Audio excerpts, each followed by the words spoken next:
शासनाच्या धोरणानुसार 15 नोव्हेंबरला हा गळीत हंगाम सुरुवात होतोय। म्हणजे प्रत्यक्षात क्रशिंग उद्यापासून चालू होणार आहे। आज आम्ही त्याचा मुहूर्त आमचे सोमेश्वर कारखान्याचे कार्यकारी संचालक आणि सर्व खाते प्रमुख अधिकारी कामगार यांच्या शुभ हस्ते आज आम्ही केलेला आहे। निवडणुका राज्यामध्ये विधानसभेच्या चालू असल्यामुळं आणि आचारसंहिता असल्यामुळं अधिकाऱ्यांच्या शुभ हस्ते आम्ही तो कार्यक्रम आत्ताच पार पाडला। संचालक मंडळ त्यासाठी उपस्थित या ठिकाणी होतं। हा हंगाम 15 दिवस उशिरा सुरू होत असल्या कारणानं एक साधारण 1,00,000-1.5 लाख टनाचं त्या ठिकाणी गाळप ह्या 15 दिवसामध्ये झालं असतं, परंतु हे आता उन्हाळ्यामध्ये गाळप जाणार आहे। सोमेश्वर कारखान्याला आत्तापर्यंत जी ह्या हंगामासाठी हंगाम 2024-25साठी जवळपास 11.5-12 लाख टनाचा ऊस उपलब्ध सभासदांचा आहे, कार्यक्षेत्रातला आहे।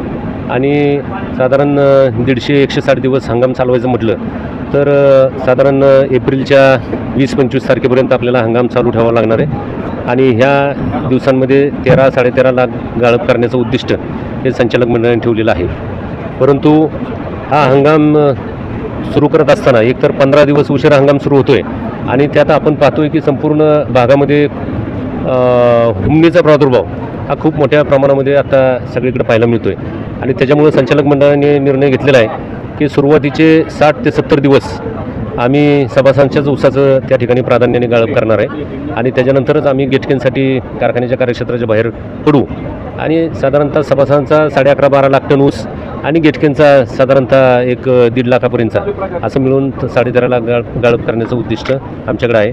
आता तोडणी वाहतूक यंत्रणा बीड जिल्ह्यातून, जळगाव भागातून, चाळीसगाव भागातून त्या ठिकाणी ऊस तोडणीसाठी आपले कामगार येत असतात। तर आता बऱ्यापैकी या ठिकाणी ती यंत्रणा यायला सुरुवात झालेली। माझ्या माहितीप्रमाणे 5,500-6 हजारने आम्ही गाळप सुरू करू आणि 2 दिवसातच पूर्ण क्षमतेने सोमेश्वर कारखाना 8:30-9च्या क्षमतेने चालेल हा विश्वास आम्हाला सर्वांना